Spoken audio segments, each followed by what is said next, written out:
Everybody, it is Tuesday night, which means it's the fantasy cheat sheet presented by Going for Two Live. Before we get into the cast and crew, let's hit that intro.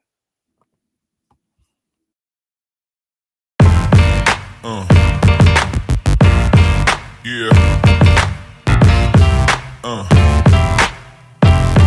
Yeah.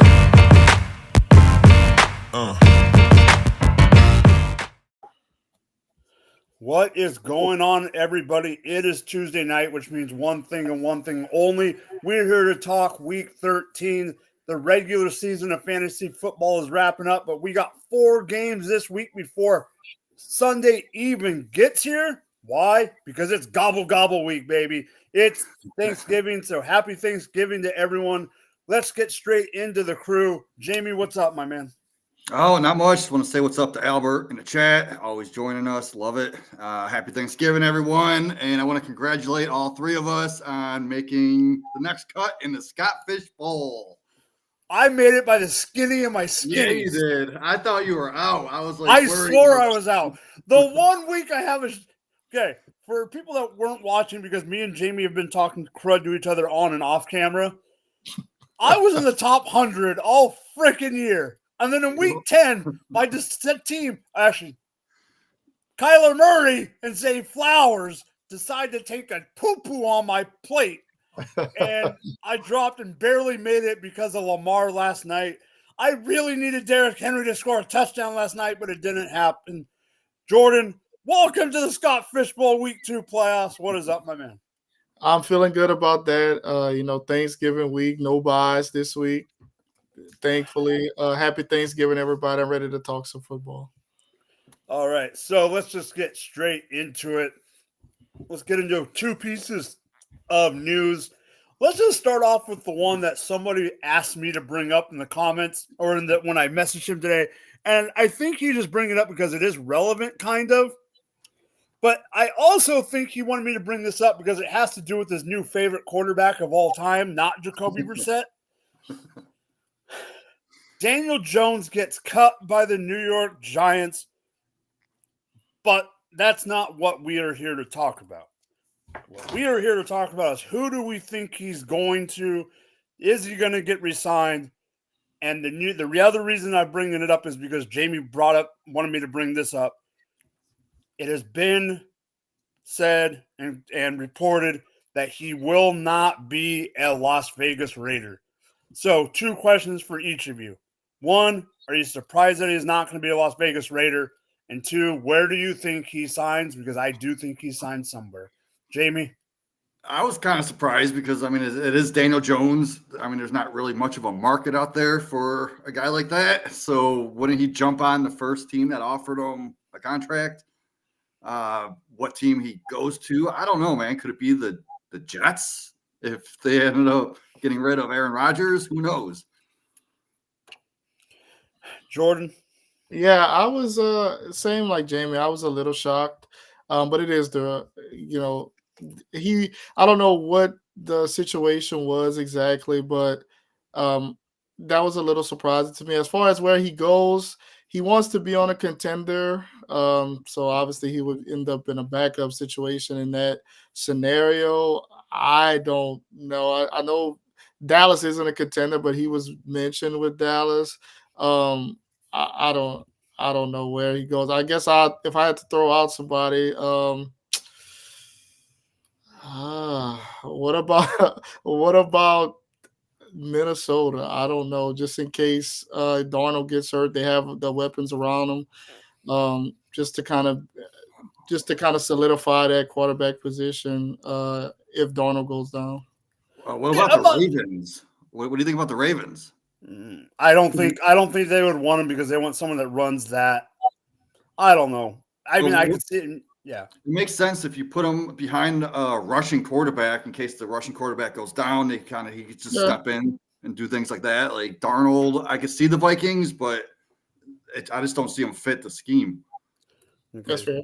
Here's where I'm on this one. Speaking of the Raiders situation, no, I'm not surprised he's not going there because they're that shitty of a team. I think in his head, because he's probably only going to sign somewhere for this season and then go for a contract or whatever, because he's a free agent, I see him going to a competitive team or, whatever you want to say. You brought up Baltimore in the sense of, just in case, whatever. I got two. One is crazy. You know me and my craziness, but I also heard someone make a comment, a player make a comment, so it makes me think, is there a slight chance? It's not going to happen, but I'll get that one. The one that I want to throw out there that I think would actually work, and you guys might think I'm crazy, and they're not they're a decent team. They've had a quarterback that's been injured this year. He's back. Is it crazy to throw him down in Miami? They don't.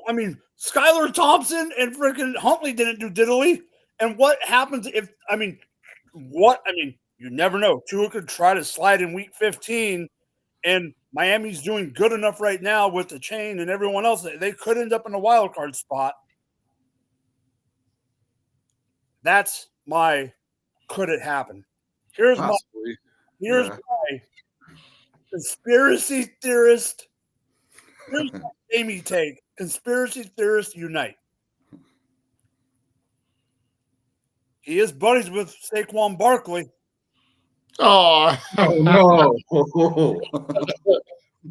And what is the best way to stick it to the team that cut you and let your buddy walk so you are even a shittier team than to sign with a division opponent that can give you a ring or get you close to a ring?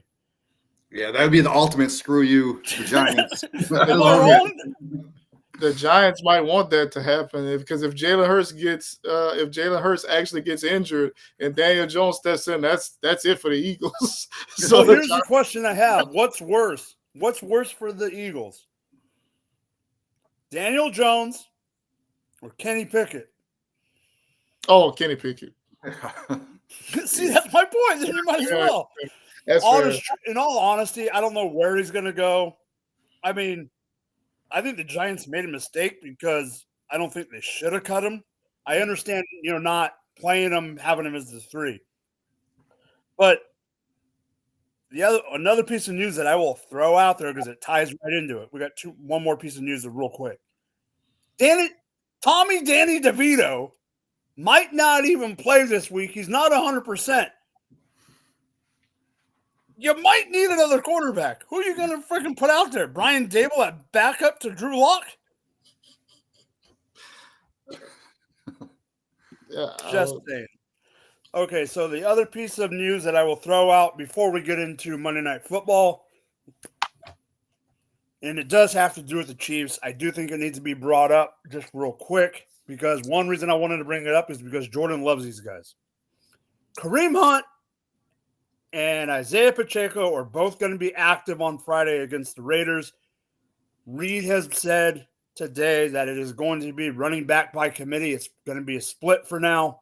Jordan, are you surprised? And what do you think they should do with this backfield? Definitely not surprised. It will be a split, and we all knew it would be a split at some point once Pacheco was active. But I think it'll be in favor of Hunt for the first game. Probably about, I'd say maybe a 70-30, 60-40-ish type of scenario, just to kind of get Pacheco back up to speed. They'll slowly bring him along. They obviously haven't needed him that much. They're 9-1 or 10-1. So, they'll ease him in there, but I think it'll be a split in favor of Hunt. Not surprising at all. This is what the Chiefs do. Jamie. Yeah, Jordan said it the best, man. I also think it's going to be like a 30-70 split just to bring them back slowly. They don't need, or they're going to win this game pretty easily, I think. So it's not going to be that competitive to where they need to bring them back in like a full-time role.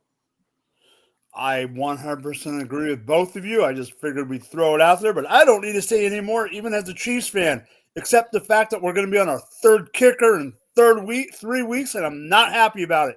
More about kickers to come. Okay.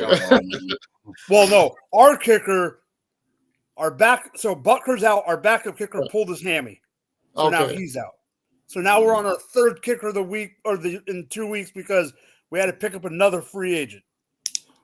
All right. Speaking of the AFC West and speaking of the AFC and speaking of family squabbles, last night, Baltimore 30, Chargers 23. Quick toppers of the stats. Lamar Jackson 177 and 2 touchdowns. Also had a rushing touchdown. Derrick Henry 24 attempts, 140 yards, 0 touchdowns. Because Justice Hill 55 yards rushing with a 51-yard touchdown. Zay Flowers 5 for 62. Andrews 5 for 44 and a tutty. Chargers 218 for Herbert with a rushing touchdown. Dobbins had 40 yards. He did go out with an injury. And Ladd McConkey, 6 targets, 6 catches, 83 yards. And there's one other one that I want to bring up, but I'm going to bring it up as my take if no one else does. So, Jamie, what's your takeaway of this game?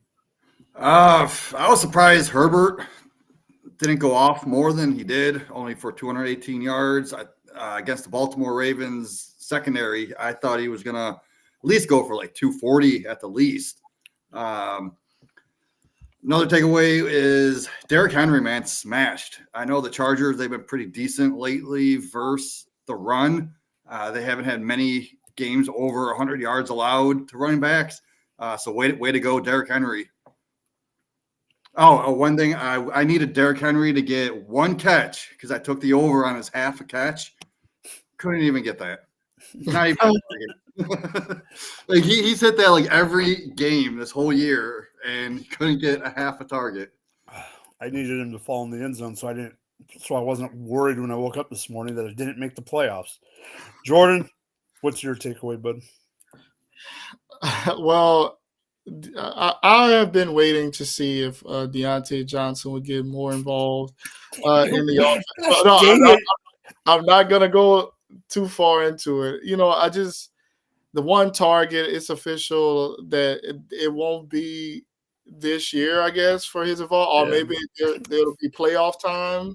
I have to take the loss on this one. Just chalk it up as a loss. Or playoff time. I mean, I have him in like a league or two, and I was anticipating him getting more involved, but it just hasn't happened. So that was one thing that kind of stood out to me. Another thing is just the Chargers, not necessarily from a fantasy standpoint, but from a real football standpoint, they don't beat good teams. They have 7 wins, but the only teams that I would say that were good that they've beaten the Raiders, the Panthers, the Broncos, who are okay, the Saints, the Browns, the Titans, and then the Bengals. The Bengals are a good team from a talent perspective. Obviously, they don't have a good record, but that's like the only really good team that they've beaten. And anytime they go up against a quality team, they lose. Not getting blown out or anything. They just can't get over that hump yet. I'm sure Jim Harbaugh will turn it around at some point. They just haven't been able to do it this year. I 100% agree with both of you, but here is my take. And I want to make sure of something. I want to make sure that this player is not on the show sheet later. I do not see him anywhere. Right. Jamie, let's act like it's 2022 in the middle of the summer before the season starts. Quentin Johnson, get your head out of your booty. 5 targets, 0 catches, and the one that he dropped was so blatant that Jordan's kids could have caught the damn ball. It was right in the hands. Could have turned up the field for like 20 or 30 more yards. That play could have changed the complexion of the game. I don't get it. He's so hot and cold that it drives me absolutely nuts. The other thing that I want to bring up, and actually you kind of brought it up. You brought it up, Jordan, but I just want to expand on it. I think I was going to say it this way, but you brought it up in a different fashion. There's something missing from this Chargers team. I don't know what it is. Like you said, they're not beating the top teams. There's something missing, I think, on that defensive side of the ball that because it's his first year as the head coach, he hasn't been able to get everything set up right, obviously. Because obviously you got Bosa, you got Mac, you got all those guys. But there's something when you need a big play or whatever, stuff happens like that. So, yeah, that's my takeaway. So now it is time for real or fake. Got you, Jordan. Jordan will be back in a couple minutes. So, Jamie, why don't you just start it off with your real player of the week? Yes, Tony Pollard, man, Mr. Tony Pasta. He faced a pretty good run defense this week, and he played 94% of the snaps, which was crazy for Tony Pollard. 24 carries, 119 yards, and I believe he had 5 yards per carry, or almost 5 yards per carry. And he also got that rushing touchdown. He also seen 5 targets, which is normal for him. He usually gets about 4 or 5 targets a game. But going forward, rest of the season, like his schedule is a cakewalk. Like he faces the Jags twice, the Colts, and the Commanders. So going forward, like Tony Pollard could be a league winner the rest of the season. If you have him as an RB2, feel comfortable playing him every week.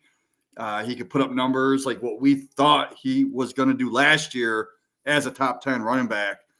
So I expect him to do pretty much not exactly what he did this week, but close to it. All right. So I traded, Jamie, me and you have talked about this. I traded away Tony Pollard in a couple pieces for a couple players a couple weeks ago. He wasn't doing anything then. Yeah. It was also on a rebuild, so maybe I could have held out, but if he didn't turn – so, yeah, I wish I would have held out and tried to get a little bit more, but the problem is I wouldn't have been able to – if he would have kept sinking, I wouldn't have been able to get diddly squat. Yeah. If you were playing Tony Pollard, which I no longer am except in one league, I believe, I do agree with you. You have to put him in. I forgot what teams he was playing. I mean, you brought it up. You're playing the Jags twice. Yeah, the Colts, Commanders. I I believe he played Cincinnati, which is like an average. But I remember that he had a favorable schedule. I just couldn't remember what. I remembered it was a team in the AFC South that he played twice. I just couldn't remember. So you bringing up that he's playing them twice. Spears has been hurt. Hasn't really. He's come back and this and that and coming back, but he hasn't put much together. Julius Chestnut, come on, really? Yeah. There'll be another Titan brought up in a few minutes. But besides like Westbrook Akine that we brought up last week on Real or Fake with me, this whole offense is real or fake. You never know which way it's going to be. But overall, I 100% agree with you about Tony Pollard. Yeah, now, it's going to run through. The offense is going to run through him rest of the season. So last week I hit you up. I think it was on Saturday night or Sunday morning. And I said, hey, Jamie, I need a win. Here are my options for flex. And it was Debo and McBride, Jennings. We talked about it for a little bit. There was one player that I could have also played, but I ruled out of my brain because no way I thought this player was going to pop. Well, I was freaking wrong. But is he real or what is he? And that is Jordan Addison. Yeah, man. Addison and Jefferson this game, like they both had fake performances, in my opinion. Addison with his huge game. Like we all know he's a talented wide receiver, but you can't expect big numbers like this again this year. This is pretty much his ceiling. He hit it once last year, too, I believe, with over 30 points. But that was it. He's good for 1 30-point game a year. This was it. Then we got Jefferson. We all knew his matchup was going to be tough. I wrote him up in my wide receiver cornerback article versus Jalen Johnson. Yeah. So we knew it was going to be brutal. Didn't expect him to get shut down like the way he did because, he was getting like 15.5 yards per catch this year. But this was his toughest coverage yet. So like Jalen Johnson, he's allowing like 55% of completions, about 27 yards per game, which is right around where Jefferson got this week. So basically, Jalen Johnson was right on par with his play. I just wish Jefferson would have stepped up a little bit more, or they could have even targeted him more. But don't worry about Jefferson going forward. He's still a stud. Don't go overpaying for Addison off this one big game. I've seen people panicking trying to sell Jefferson for like AJ Brown. And it's crazy because they're giving like Jefferson plus something else for AJ Brown. It's like, well, I don't understand why you're doing that. Jefferson's still a stud. But these people, they probably don't understand like the matchup side of the ball and who he was facing. Like the Bears also gave Jefferson extra coverage using their safeties. So in my opinion, don't overreact. Addison didn't become the alpha wide receiver overnight. It is still Justin Jefferson. All right, Jordan, what is your take on Justin Jefferson and Jordan Addison, but also if you want to chime in a little bit about Tony Pollard, go ahead. Yeah, so just quick on Pollard. Yeah, I definitely think he's a real. When Tajay Spears isn't there to get some of those carries away, he's showing that. I guess last year when I was high on him, that he still hadn't fully recovered from the injury, so I didn't give him enough time. And now he's back and he's looking good. As far as Jordan Addison and Justin Jefferson, I called Addison a fake earlier this year when he had a big game. I just didn't think the pass volume was enough to sustain Jefferson and others. And I think he, to me, falls as the third guy after Hawkinson and Jefferson moving forward. And there won't have many big games for the third person in a low pass volume offense like the Vikings have.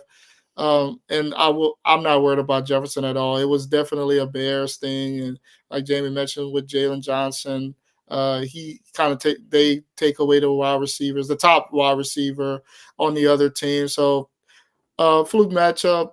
Obviously, it's a division game as well, but I'm not worried about Jefferson. And that whoever's trading to Jefferson and another piece for AJ Brown, just stop. That's not good. All right. Jefferson, I'm not even going to talk about because he's fine. Don't even trip on the guy. Jordan freaking Addison. Do this next time you're in my lineup and not when you're not. Okay? I didn't even think about playing you when I freaking asked Jamie who to play on Sunday morning when I couldn't figure it out between the two and made the wrong decision anyway. But Wait, you didn't play McBride? No, I played McBride on that one. It was another one I didn't. No, I played McBride over Debo. Yeah, good. Good. Last minute, because like I was like, oh, play Debo, and Mike's like, really? And I'm like, oh wait, no, never mind. I looked at the matchups between the receivers, and I'm like, I played. You think Michael Wilson's going to be the number one receiver this year? So no, I was good on that, but just in general, like to even have that look and see, I was just upset. I was just mad, but I could have played Addison over freaking Jaden Reed, but that's another story. But Addison is a fake. I 1,000% agree with what you said, Jordan. He's gonna be the third in the pecking order. It was that game. We'll talk another player in that game later. But overall, don't worry about Justin Jefferson and don't sell him for peanuts. I'm sorry, don't do it. Jordan, who is your real? Jonnu Smith, and just you can see a trend over the last couple of weeks of him getting more targets, being more involved. I'm not saying he's gonna put up the stat line that he put up this past week with 9 for 87 and a touchdown, but the targets are there. The targets have been consistently there for like the last 5 to 6 weeks. And the Dolphins are relying less on the big, huge plays down the field and more intermediate and short area things. And that's where Jonnu has kind of been eating and thriving. And I don't see that changing right now. They're looking good. Obviously, it helps to play the Patriots, but they've been doing this for weeks now. You can see the offense progressing to that point, and he's been a big beneficiary of it. And, Waddle had a big game, but that still didn't stop Jonnu from getting his targets. So, with tight end being the way it is, and he looks like he's becoming more consistent. It's not going to get you 23 points every week. Somewhere in that 10, 12 range is good for what you can get out of a tight end that you're picking up off waivers. Jamie. Yeah, dude, I love Jonnu. I've been telling people to, Steve's in the chat on his show since I think week 8. He needs to be rostered. He needs to be in lineups. I think I played him in the Scott Fish Bowl this week over some receivers that normally you wouldn't play the receiver. And I was like, nope, Jonnu's going to have another good game. So I couldn't sit him. He probably helped me reach that playoff mark. So, yeah, I love Jonnu. Give me the Jonnu. Give me the Jonnu. Give me the Jonnu. I love this play. I love this call from you. Last year we thought he was only getting it because of Arthur Smith. Then he goes to Miami. And that offense has been a different monster since Tua has been back. The wide receivers haven't hit as much. Minus one of them. Oh, don't even get me started. But Jonnu is that consistent target now. He's going to keep getting those targets. Is he always going to get you a touchdown? No. But in the tight end landscape, you don't need him to get a touchdown every week to be tight end 12, to be a top tight end. You brought up SFB, Jamie. I had a league where I had a bunch of buys in week 12, and I ended up flexing him in my flex. And guess what? It worked out. So having him as a flex is perfectly fine if you need to in certain leagues with the amount of weird rosters that we deal with in leagues because we're degenerates. But Jordan, speaking of another tight end, who is your fake? This was a guy we've had me and you, Mike, have had conversations about, and we were in line on what we thought, what we were expecting of him this season. It just hasn't come to fruition for various reasons. But Chig Okonkwo, you look at a stat line of 1 catch on 1 target for 70 yards and a touchdown. The touchdown was nice. He made some nice moves. It was mostly him doing all the work on that touchdown, but 1 target. Will Levis had a peak Will Levis game with the yardage, the sacks taken, the picks, all of that, but you only get 1 target when he threw for nearly 300 yards. It's just, you can't count on that, man. Even as bad as the tight end landscape is, you can't rely on a 70-yard or anybody to score every week for you to get what you need. So don't look into it. It's just a fluke performance. Absolutely, it's a fluke performance. Jamie, what do you think about Chig? I haven't heard this name all year, man. It's like he's been off my radar. I didn't even draft him, so you bringing him up, it's just bringing back memories of people going all in on him. But no, us. Yeah. You can say it. You don't have to say people. I wouldn't say all in, but not all in, but we were definitely in. Yeah. Yeah, I just don't see it happening, especially off that 1 target. He only gets 3-4 targets a game, and he only catches 1 or 2 of them. So unless you're in a 2 tight end league, he shouldn't even be on rosters right now. Yeah, that's the problem. All right, so basically, I 100% agree with both of them. This just hurts the soul. This is one of those ones that I was in on, and this is like my Deontay Johnson at tight end. It's not that bad, but no, not that bad. But I do think that he is a fake. All right, so over to my fake of the week. Oh yeah, my fake of the week is 3 players, people. And that's because they're the running backs of the freaking Denver Broncos is my real. I said fake, but I meant real. I don't know why I said that. Okay. Here is the I can't see you guys right now because I'm on the other screen, but here's my problem. Week 12 fantasy scoring for PPR for the running backs in Denver against the Raiders. Jaleel McLaughlin, 4.4. Javonte Williams, 2.4. And Audric Estime, 1.5. But after week 11, everyone was telling me Javonte is back. Because in week 11, Javonte had 18.7. Audric Estime had 5.5. And McLaughlin had 1.1. In week 10, McLaughlin had 1.2. Javonte had 2.7. And Audric Estime had 5.3. So you're telling me in the last 3 weeks, only one performance of over 6 points out of any of the running backs? You know why this is real? Because Sean Payton can't get out of his own way and pick one. He says he's going to go with the hot hand. Where's the hot hand? 4 points is a hot hand? I mean, I get I get Nix is running the ball or running the offense different and passing the ball more.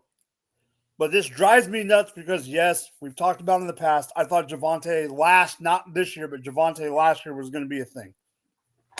The problem that I have is I was hoping that when Javonte had the week that he did in week 11, that it was going to show signs of what we could see in the future.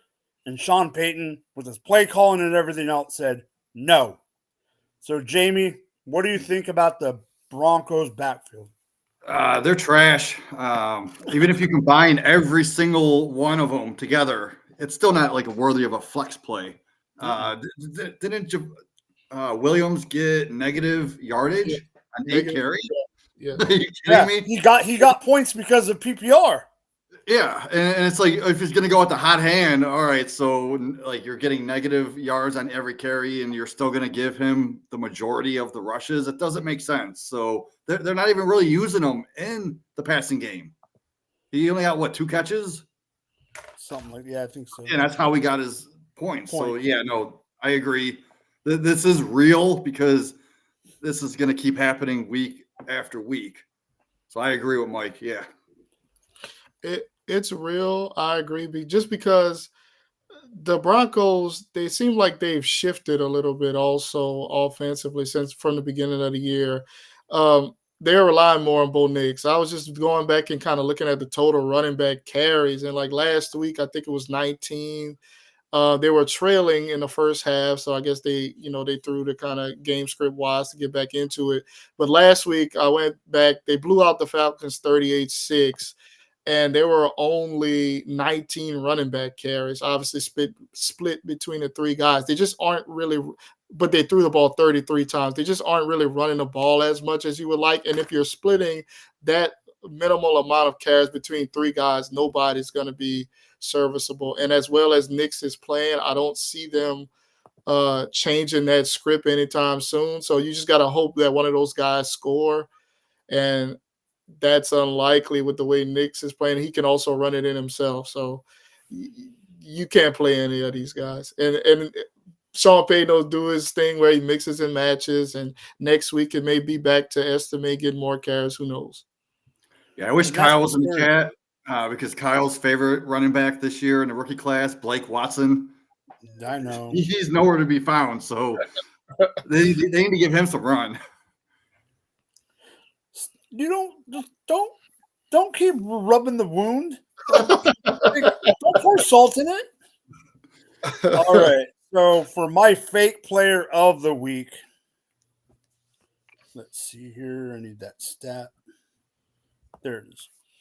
All right. So my fake player of the week is averaging 10.4 fantasy points per game, which puts him at 45th in the NFL. So why do I have him as my fake player of the week? Because for a player that averaging 10.4, he had 23.6 this week. In week 6, he had 21.1.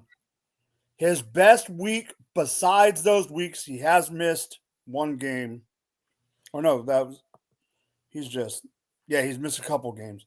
But besides the 21.1 and the 23.6, his highest game is 9.4. That's the reason he's averaging 10.4. Isn't because of the 9.4. It's because he happened to have two giant games. Keenan freaking Allen, who was supposed to be good all year. Before the season started, everyone was on the hype train about Keenan Allen. 9 receptions, 86 yards, and a touchdown. This is fake. He is not going to pull this off again. And DJ Moore, why did you have to do it this week when I needed you last week? Jamie, go. Yeah, you said everyone's on Allen. I was not. I know. I didn't mean every person in the world. So, like, for someone that's averaging like 7 targets a game, you would think he would score more fantasy points, right? So he can't score a dime. He can't score 10 points a game. I just think he's too old, man. He's already almost 33 years old. He just needs to retire. He should have retired this year and just get him out of football because I don't want anything to do with him. He's taking away targets from like my guy Odunze, and I don't like it. All right, Jordan, before you go, you know what we should have done for the whole season? What's that? We should have had a counter every single time this guy says my guy. You got about 80 of them. You can't have 5 in every position. Jordan, what do you think about Keenan Allen? I think it's a fake, not necessarily because I think he's finished, which he may be. We all know he looks like a tight or looked like a tight end at the beginning of the year. But I think it's just more so because the Bears offense is kind of hit or miss.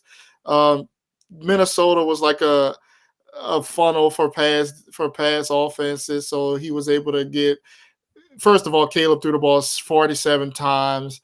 The Bears don't really want to do that, I'm sure. And, he got 15 targets and had a good game out of it. But, I just don't see that as being sustainable. I don't like the Bears offense. They've looked better than with Shane Waldron, but I'm still not ready to trust them yet. And like Jamie said, he's taking targets away from Odunze. I just want him to kind of fade off into the sunset. But Caleb is trusting him for now, but I don't want to trust him in my lineup as we get close to crunch time with the playoffs coming up and whatnot. May need him one more time with the 6 teams on a bye in week 14, but I don't really want to trust him otherwise. I don't blame you one bit because I don't want to trust him either. All right, so that was real or fake. Let's just get right into the host topic of the night. Jamie, it's buy or sells of the week. It's getting to that point in the season where if you have a trade deadline, it's getting close. If it hasn't happened, or if you're in a great league for Dynasty, you don't have one. So, Jamie, who is your buy player of the week? My buy is my guy, Malik Neighbors. I was on Neighbors all summer, as like the number 1 Dynasty guy. But anyway, Neighbors, dude's talented, man. But, Daniel Jones got benched and released, and now you're dealing with Tommy DeVito, Drew Lock. So, like, Neighbors' fantasy value takes a hit the rest of the season because of that. But he's still seeing, like, 9 targets, 6 catches. He had 64 yards. That's his floor. So, like, you're saying his low-end wide receiver 2 is his floor the rest of the season. I'm going to buy that low just because people are panicking about the quarterback situation. He's still going to get his. Like, he has an awesome schedule the rest of the season with Dallas, Saints, Ravens, Falcons, and Colts. I mean, those all 5 matchups. He is got to be in the top 10 in the whole league for receivers. So Neighbors is still the target leader. I believe he's top 3 in targets out of all the receivers. There's not much touchdown upside, but if you're in a PPR league, he's still got to be a hands down starter. Like I said, he's got the floor of the wide receiver 2, but he could be a wide receiver 1 any week with the catches that he's going to get and the yards. So with the quarterback situation, you could probably buy him pretty cheap right now if people are panicking. And I still want him on my team, so I'm going out last minute and buying as much Neighbors as I can. What do you guys think? Jordan, what do you think about his other my guy?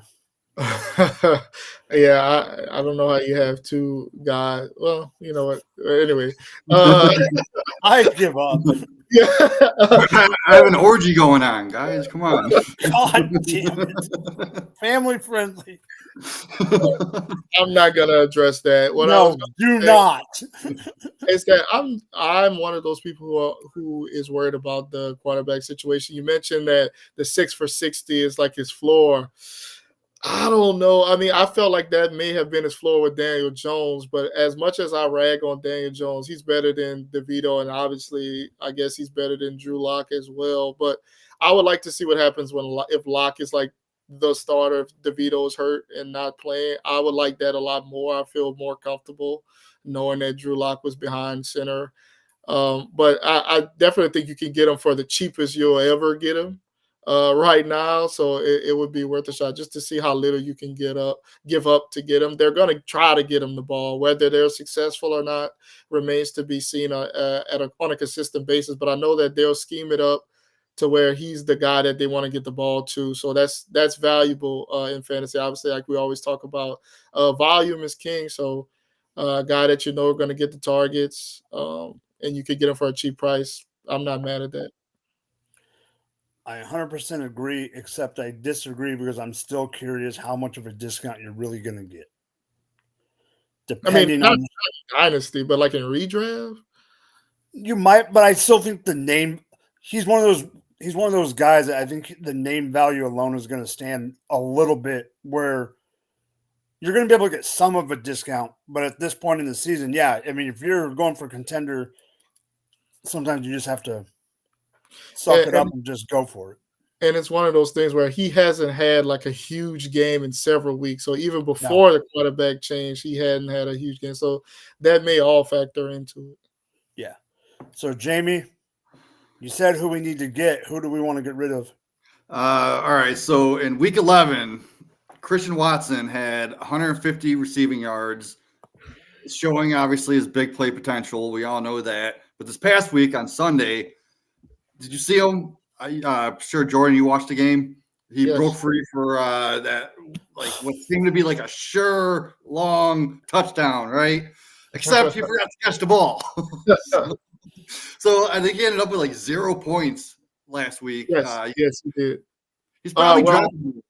Like, point 0.4 with 4 rushing yards, but yeah. okay, I missed that. But I'm thinking like if you're in a shadow league, you don't even need to try to sell him. You can just drop him in shallow leagues. Like he's not someone I want to trust in my lineups. He seems to be like the ultimate boom bust. Like this week, I believe he'll see coverage. He's playing Dolphins. Yes. So that would be Jalen Ramsey. I believe he's going to see most of the Jalen Ramsey because he usually covers like those big, fast receivers. And week 14, I believe he has the Lions.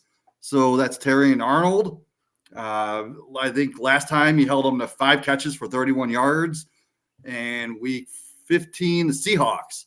That's another shutdown, Tariq Woolen. Like he shuts down pretty much every receiver with like that profile that Christian Watson has. So by the time he gets to the Colts and the Vikings and the championships, your team's probably not even going to be in there. So I wouldn't trust them. So like you're going to be watching the finals from your couch if you have Christian Watson in your lineup. So I think you could probably get some value out of him just if someone looks at his previous weeks and like sees those green matchups and those people aren't understanding like the actual coverage he's going to be seeing. I think you maybe get some value out of them. So instead of dropping them, maybe just go try out and see what you get. Jordan. It's just crazy that the most targets he's seen in the game all year is 7. And then after that 6. So he isn't getting the target. Now, last week I kind of give him a pass outside of the drop, of course, but we were running the ball down the 49ers' throat. Jordan Love only had to throw the ball 23 times. He got 3 targets out of that. But Romeo Doubs getting hurt possibly missing Thursday night, which we'll talk a little bit more about later. I think that may help him somewhat. I just think he needs more volume, but it doesn't look like that has ever been the case this season. And that as long as Josh Jacobs is running the way he is, it won't be the case. So definitely trying to sell him, seeing what you can get, or in shallower leagues, just kind of cutting bait with him because you can't trust him right now. 100% agree. I don't really need to say much more about the situation besides the fact of I'm glad I didn't have you in a lineup when I saw that pass in the air because I thought it was gone. But you're 1,000% right about that run game you guys had going on because they could not stop Josh Jacobs. I mean, if their life depended on it. No. All right, Jordan. This topic really upsets me. And it doesn't upset me because I think you're wrong. It upsets me because I think you're right. If I think I know where you're going. Yeah, so I just wanted to kind of just talk with you guys about this, kind of talk through it because I've been having problems with this. CJ Stroud, man, he surprised me last year with his performance and the way that he came out and did what he did with Nico Collins and Tank Dell. So we come into the new season. Obviously, sophomore slumps exist for quarterbacks. He's had problems with the line. At the beginning of the year, I thought, hey, Joe Mixon is being successful, so they haven't had to rely on CJ as much. Mixon couldn't get anything going this past Sunday. Nico Collins is back. Matchup wasn't too difficult, but he still isn't putting up the numbers that we would like. I don't know exactly what I know it can be a combination of the line problems and all kind of things, but we drafted him to be like a top 6 quarterback, and that's just not the case at all. I don't even know if he's had like a top 5 performance at any point this season. So that's been really disappointing. It's been one of those years where maybe next year he bounces back, but what do you guys think is like the biggest problem from him, and do you see that picking up as he closes out the fantasy season? Jamie, you take this first. Man, it could be like the injuries to his receivers, just not being consistent. I mean, if one's hurt, the other one's healthy, then they just switch off. And I believe he did have one good game this year earlier in the season. I think it was week 3 or 4. Week 4, he had 23.5. Okay, yeah. So, I mean, that was his only game over 20 points this whole season. And people, like Jordan said, they were drafting him as QB4 off the board, right? And to me, that just seemed ridiculous. That's why I have 0 CJ Stroud this year. And Dynasty, I was all over him last year. So I own a ton, but I sold a bunch of them. As soon as I seen him jump up to QB, some people had him at QB1 or 2. Do you remember that? No. In the middle of the offseason, I was saying this. I remember we had a show on here, and I said it was a buy or sell show, and I said to sell him because there was people on Twitter that were saying that he was the number 1 dynasty QB, and I'm like, I like him, but if I'm going to get number 1 dynasty QB value out of him, get him off my team. Exactly, and that's when I sold a bunch of my shares. I sold a few here and there, but he's been disappointing ever since. And I think one league I even have him in my bench. I'm starting Mahomes over him, which Mahomes hasn't even been that great. Last couple of weeks, Mahomes has been nice, but I'm pretty sure I got Bo Nix in that league. I'm starting Bo Nix over CJ Stroud. So yeah, I agree, man. It's been crazy. Like, I hope he bounces back next year. So we'll see. All right, since we're not talking about him, I'm going to bring it up because you just brought it up. Isn't it funny that it coincides with freaking Noah Gray getting 2 more touchdowns? No. Okay. That is over, and that's over and said with. When it comes to CJ Stroud, what's even crazier about that 1 week performance that he had, where he had over 23 points, that was one of the weeks that everyone else in the league busted out, and he ended up as QB8.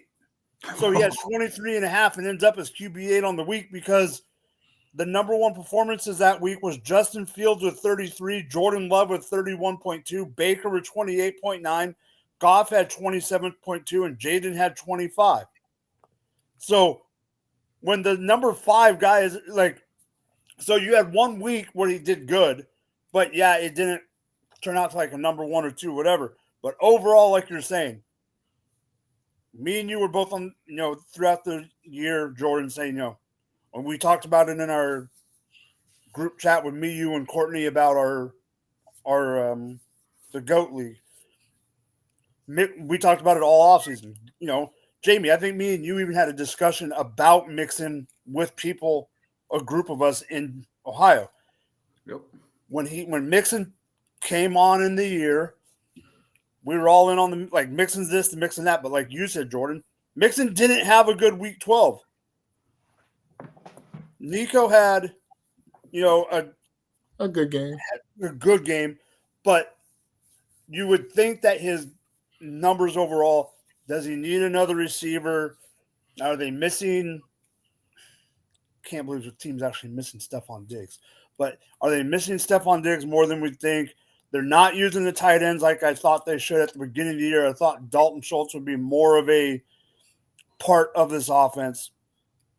They don't really have any running back situation besides Mixon. It's not like they have a 1-2 monster like some teams. But overall, absolutely, I am worried about CJ Stroud. But is it a sophomore slump, or is it more to continue and we're going to have this problem next year? Because are we going to draft him in the top 6 on name value and hope, or is he going to get drafted in like 8 to 12 and then either be another bust year or back up to the 4-6 zone? I'm not taking him that early. If you were drafting him right now, if we're in a redraft next year right now, where are you looking? QB8, QB10? Or are you even going lower? I might go a little lower just because. So, like, I'm looking at Jaden Daniels, Mahomes, Lamar. The way Bo Nix is going, I might take Bo Nix over Baker for sure with Godwin back. Burrow. Hurts, Burrow. Herbert. Herbert, maybe. They don't throw enough. You mentioned Kyler Murray. Oh, yeah. So, yeah, he might be there. We haven't even met your boy yet. Oh, Jordan Love, yeah. Yeah, I guess so. The guys with rushing upside. Josh Allen, I didn't mention him. The guys with rushing upside. I'd slot CJ in with like at around QB 11, 12 with like Jordan Love, Jared Goff, guys who don't run, those type of guys. So probably not like 13, 15 range, maybe. Yeah, somewhere around there. All right. Because he's not throwing enough to supplement the fact that he doesn't run at all. So So we had a lot of football happen this weekend. We had a lot of weird football happen this weekend. I think another kick just went wide right. Sorry. So it's time for my rant of the week, and it was just going to be about kickers, but I'm running an audible here. And because there is one play that I do have to bring up that is not kicker, but it is kick related. So it's going to be on all special teams now. So I'm going to go with the play, and then I'm going to go straight to the people with the legs. Washington Commanders, how do you let freaking Turpin grab the ball after it goes between his legs like he's LeBron James? He has to pick it up at the goal line, and then he sprints on your ass and runs it back to the house. How do you let that happen? I don't know. I thought the game was over. Ha ha ha! I thought the game was over. Speaking of kickers, Jamie, guess who my kicker is in SFB? And it's not Siebert. We'll get to Siebert in a second. Okay. I thought it was him. No, I have no idea. Think on where the realm we're going. Brandon freaking Aubrey. Okay. Missed 2 kicks. Slips on one, freaking misses a freaking extra point, whatever the case may be. Kai Fairbairn makes the record for the amount of 50-yard plus field goals. And if the freaking Houston Texans would have won that game, I would have won my work pool, my pick pool for work. But no, what's he do? He shakes a 28-yard field goal worse than Jamie's son. Now, one person that we are not bringing up, last week, Chris Boswell scored like 25 points. He even missed a field goal before it was crappy weather to take a 3-0 lead. So from the beginning of the week, the kickers were doomed. And then there's Siebert. Terry McLaurin catches the ball, runs it for a touchdown. It's over. You guys are gonna tie it, go to OT, whatever the case may be. Misses the extra point. What the living heck has happened? So I want you to give me one word to describe kickers this weekend. Jamie, you start. Stoned. Jordan. Disastrous.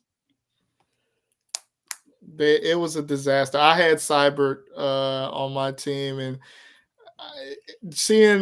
I wanted it to go to overtime because I was like, man, maybe I get some more fantasy points out of McLaurin or him kicking a game-winning field goal. But no, instead I lost a point because he missed the damn extra point. So that's foolish.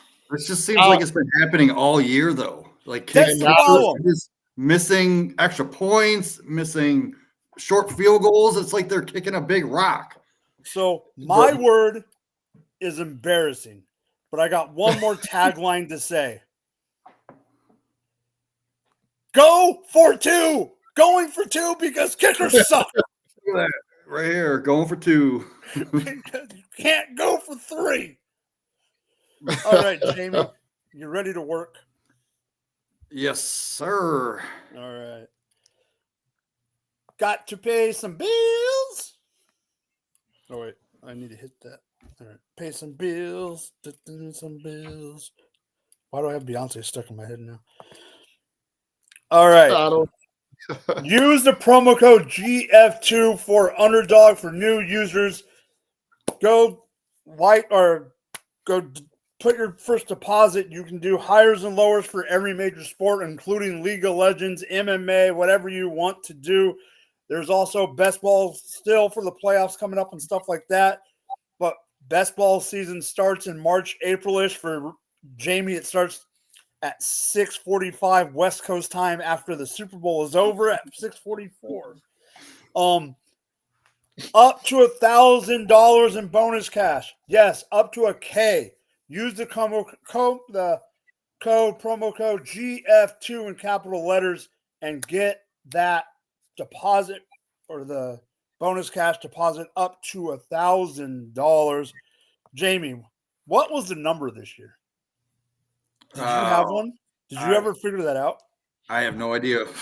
I don't think you want to know the number. As soon as one ends, just keep going. Absolutely. I know that's the problem. All right, Jamie. I saw what you put on the sheet, so I don't know where you're going with this. I don't even know either, man, because we're doing waiver wires. We're going into week, 13, right? Yeah. There's no bye weeks. So, like, who's going to the waiver wire to actually play someone? There's not many people, right? Me? Okay, well, in that case, I pulled up one of my leagues. So just it's a 12-team start, whatever. It's 15 total roster spots. And the top person was Gus Edwards. And I was like, well, can't do much worse than Gus Edwards because if Dobbins doesn't play, you're going to get some points out of him. Then I went to the receivers, and it's like Elijah Moore. That's the top guy. There he is. Jamie's other guy. And I was like, well, are we really playing Elijah Moore this week? And I thought about it. And it's like, he's not that bad of an option because they are playing Denver. Denver is awesome in their secondary. But what is the way to beat them? You beat them through the slot. We've seen Chris Godwin do it for a blow-up game. Zay Flowers, when he played his 30% in the slot, that's where he got his 4 catches. So why not take a shot on Elijah Moore and maybe hope for like 10, 12 points at the most? Because he is getting targeted, right? Jordan, what do you think about the elite athlete Elijah Moore? Yeah, like waiver wire's thin, but I picked him up in the league last week. I don't see nothing wrong with it. Jameis is slinging it around, so hey, why not? All right, so before we go with yours, I'm going to bring this up. Man. Okay, so what he's asking out of these 5, 6, who should his starting 3 be? So you got Terry McLaurin, DK Metcalf, DJ Moore, D Hop, and Tyreek Hill. Start 3, Jamie. Give me a minute because I didn't even do any of my rankings yet. I think McLaurin might have to be one of them. The problem with rankings this week is we have to know by Thursday for Exactly. for a bunch of the dudes. Yeah, McLaurin's playing the Titans. DK's playing the Jets. DJ Moore is playing Detroit. So you have to know about DJ Moore on.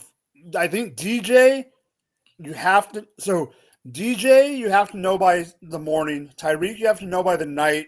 Hopkins, you have to know by Black Friday. Is Jair Alexander out still?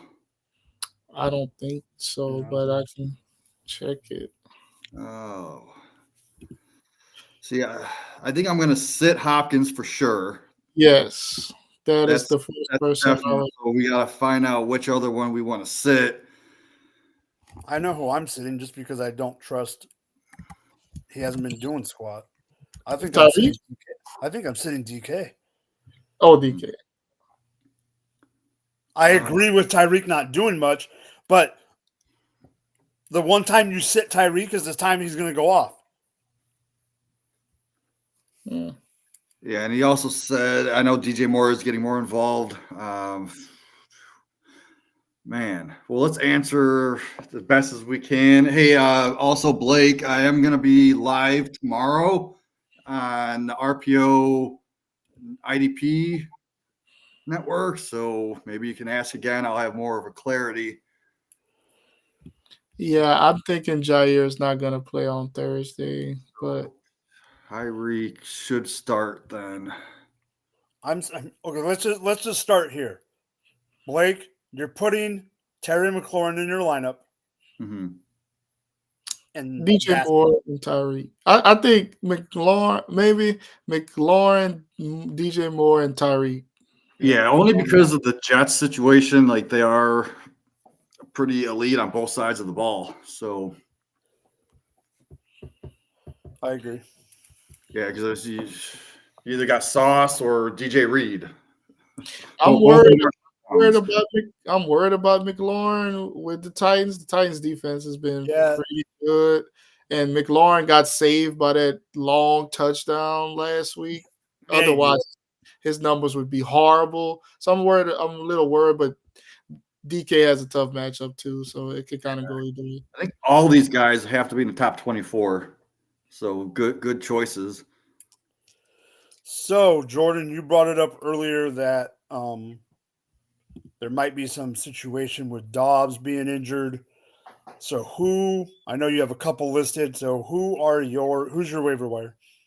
Yeah, so Jamie mentioned Gus Edwards, so I'm going to take that off. So I'm going to just talk about Dontavian Wicks. I know he fooled us earlier this year whenever I was one of the people excited to go pick him up off the waiver wire. But I'll spin the block, give him another chance. Dobbs being hurt, it looks likely that he'll be out on Thursday. The Dolphins are going to put up points, I anticipate. So the Packers are going to have to throw the ball around to get some points as well. Jalen Ramsey being on Christian Watson may help, Wicks get some more opportunities. Obviously, I like Jaden Reed the most out of all the receivers. I always do, but Wicks should get some opportunities as well. You may not need them because, like Jamie said, there's no buys or anything, but if you need to pick up a receiver who may give you something, take a chance on him. Yeah. Jamie, what do you think about Wicks? I would almost rather drop Christian Watson and pick up Wicks just because of the cornerbacks that Watson's going to be facing is going to leave Wicks open. So I like that. So, yeah, if Wicks is out there, go pick him up. Yeah, I agree with what you're saying, Jordan, about Wicks.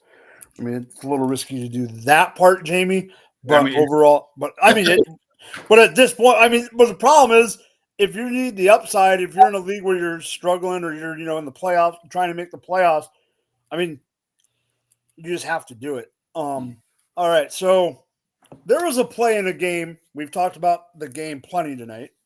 That would be the Dallas Cowboys and the Washington Commanders that happened late in the game. It was a special teams play. It was a kickoff. And I thought Austin Eckler died on the field. Not literally, but Right. He was not moving at first. Like it was as soon as he hit the ground, the training staff was on the field even before the players were able to wave them over because it was that bad. So for my waiver wire edition, because I do not think that Eckler is going to clear concussion protocol for this game. My waiver wire edition, because what you said, Jamie, you were not wrong by saying the waiver wire is tough. You're not wrong. But because of that, I'm picking Jeremy McNichols because, yes, you got Brian Robinson, but here's the problem. Brian Robinson got dinged up in that game too, and it looked like at first that it was a really bad leg injury. So, and how many times have we been – I know the number. I think it's 2 or 3. How many times have we been screwed this year, boys, where we didn't know Brian Robinson wasn't playing until an hour before the kickoff? So, yeah. Jeremy McNichols at worst is going to be the third down back, the Austin Eckler role. At best, he is going to be splitting downs with Chris Rodriguez if Brian Robinson's out. And if that's the case, I think it's going to be a 50-50 split, and you could easily get a touchdown or something. It could be a line of 6 rushes for 13 yards, 3 catches for 30 yards, and a 29-yard touchdown. So is it a safe play? Absolutely not. It's freaking, like Jamie said, it's week 13, and it's freaking week 13. Yeah. Another thing that go ahead, Jamie. I'm just reading Brian Robinson. It's a wait-and-see situation with his ankle. Yep. He said they injured it in the first half, but then he came back in, but then re-aggravated it in the second half. Still played. So who knows, man? I would just maybe pick him up, see what happens if you need to play him. But it's only if it's in a need-to-play situation. Oh, absolutely. If you're going to pick him up to stash him, it's not going to work because they're on bye week in week 14. Yeah, it's not a stash. Jordan, what do you think about this? And then I will bring the next question up. Cool. I don't really have nothing much to add. That's all you need to say. All right. Man, it's snowing in Buffalo. Should I start Debo or Tillman? I'm down bad. Oh, man. That's tough, man, because they both got the same amount of points last week, didn't they? I like that. Question: who's the quarterback of the San Francisco 49ers? That's a big. If Brandon Allen is starting again, then nah, you got to go with Tillman. Yeah. But Tillman, they're facing Denver. That's the problem. You just hope Patrick Surtain is on Judy. Oh yeah, that's right. If Surtain's on Judy, it's the revenge game for Judy.